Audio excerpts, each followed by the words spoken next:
Quando ocorre o rompimento de um fio de uma torre de transmissão, o escape de carga elétrica gera um potencial elétrico no solo. Então você vê aqui linhas equipotenciais ó, no solo, se afastando da torre. Como se observa na figura 1, fora de escala real, formam-se linhas de potencial que têm seu valor reduzido ao se afastarem do centro da torre. Ó, mais perto da torre tem um potencial de 1.500 volts, mais afastado 1.000, na R já é 500, na S mais afastado tem 300 volts. Se cada pé de uma pessoa tocar em uma linha, haverá uma diferença potencial DDP estabelecida entre os pés. Olha o perigo. Diferença potencial gera o quê? Corrente. Corrente gera o quê? Frita seu corpo, né? Permitindo a passagem de corrente. Corrente nem precisa ser muito alta. Corrente nem muito alta já frita você. 1 ampere assim já mata. Haverá uma diferença potencial DDP estabelecida entre os pés, permitindo a passagem de corrente elétrica sobre o corpo da pessoa. Não é por dentro, né, do corpo da pessoa, sobre o corpo, enfim. Se pisar, agora fiquei na dúvida, né? Porque, bom, aí é parte de biologia, não vou entrar em detalhe. Se pisar, vai passar pela perna da pessoa. Se pisar sobre a linha P e R, por exemplo, colocar um pé aqui, ó, aqui está fora de escala, então não precisa, digamos, isso aqui não seja tão longe assim. Se a pessoa colocar uma perna no P e outro pé aqui no R, vai ter uma DDP aqui entre um pé e outro e vai fazer o quê? Que a corrente passe pelas pernas dele. A pessoa submetida a uma DDP de 1.000 volts, né? Porque aqui não é a DDP de cada linha, é o potencial, não é a diferença potencial, né? Agora, quando eu coloco um pé em cada linha, eu vou ter uma ponta com um potencial, a outra ponta com outro potencial, que gera a diferença de potencial. Nesse caso, de 1.500 para 500, dá uma diferença de 1.000, né? E o valor da corrente elétrica, de 1.000 volts, e o valor da corrente elétrica, por ser alto, poderá gerar muitos danos, podendo até ser fatal. Por essa razão, essas torres ficam distantes de centros urbanos. Por isso que essas torres altas ficam bem longe, para ninguém ficar perto, porque qualquer acidente não sai matando todo mundo que está perto. Considere o esquema da figura 2. Aqui é a figura 1, linhas de potencial elétrico ao redor da torre de transmissão. Figura 2, representação da resistência das partes do corpo humano. Considere o esquema da figura 2, a seguir, que apresenta os valores da resistência de cada parte do corpo humano. Então, tem aqui perna, 500 ohms, porque cada parte do seu corpo, aqui cada parte deu a mesma, né? Mas depende de que tecido, né, de como é constituído, vai ter uma diferença, agir como se fosse um resistor diferente.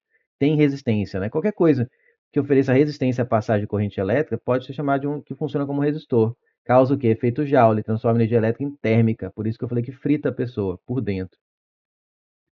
Tá. Nessas condições, qual será o valor da corrente elétrica em ampere estabelecida nas pernas de uma pessoa ao pisar nas linhas de potenciais P e Q? Isso aqui ele deu o exemplo P e R.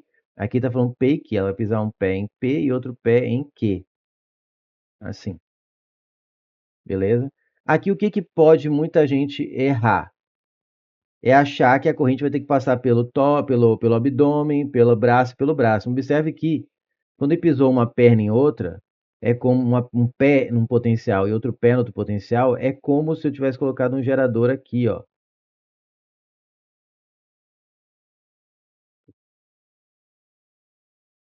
É como se eu tivesse ligado um gerador aqui, entre os pés da pessoa. Observe que esses trechos aqui, que é o abdômen, a perna e a perna, não fecham um circuito.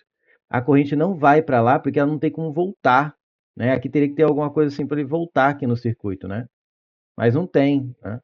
Então, o erro aqui que muito aluno podia cometer é achar que esse 500 teria que ser incluso na resistência equivalente do circuito. E não é, a corrente vai fazer o quê? O circuito só fecha aqui, ó. Então a corrente seria aqui e voltaria já de um pé para o outro, passaria só nessas pernas, só nas pernas, porque não fecha o circuito aqui. Se a pessoa pegar com a mão e aí tocar num cabo de alta tensão com a mão, aí sim vai fechar um outro circuito aqui e a pessoa está literalmente frita, né?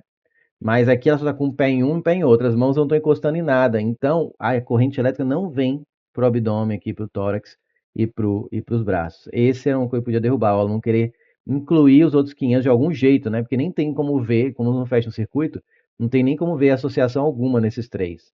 Mas na hora que você está querendo, você viu aquele dado, você tem que encaixar, você joga em alguma forma de qualquer jeito. E isso é o grande falha, é o que faz o aluno, muito aluno perder vaga, né?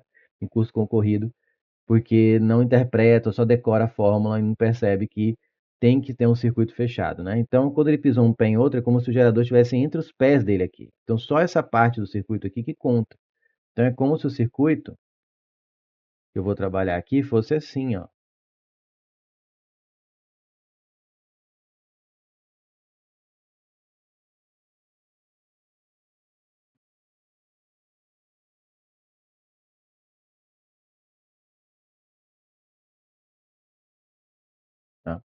Bom, na questão 1 eu já falei sobre a associação de resistores.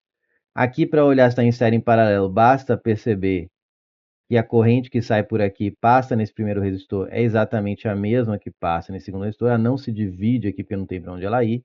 Então ela vem e passa pelo segundo resistor. Como é a mesma corrente que passa em um e outro, você entende que isso aqui seja uma associação em série. Portanto, o R equivalente é a soma dos R's da associação, que nesse caso são dois iguais de 500. Portanto, a resistência equivalente desse circuito que se formou de um pé, entre o pé e o outro pé da pessoa, né? Ele fala uma pessoa, né? Uma pessoa. Foi de 1000 ohms. Só que a diferença potencial, quanto foi aqui, que seria o gerador? Entre P e Q. P, 1500 volts.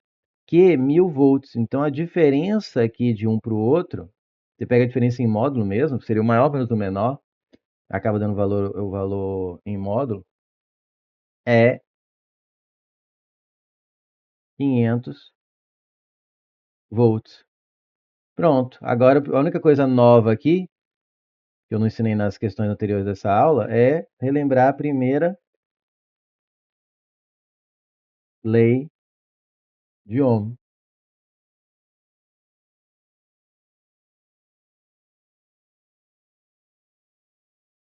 o famoso URI, U igual a RI. Pronto, é isso que eu vou aplicar. A parte de associação de resistores eu já expliquei na questão 1. Vamos fazer U igual a R vezes I. O U eu já mostrei que é 500 volts e o R é 1000. Então o U é 500 e o R é 1000. E eu quero I. Vamos dividir já por 100 aqui e por 100 desse lado.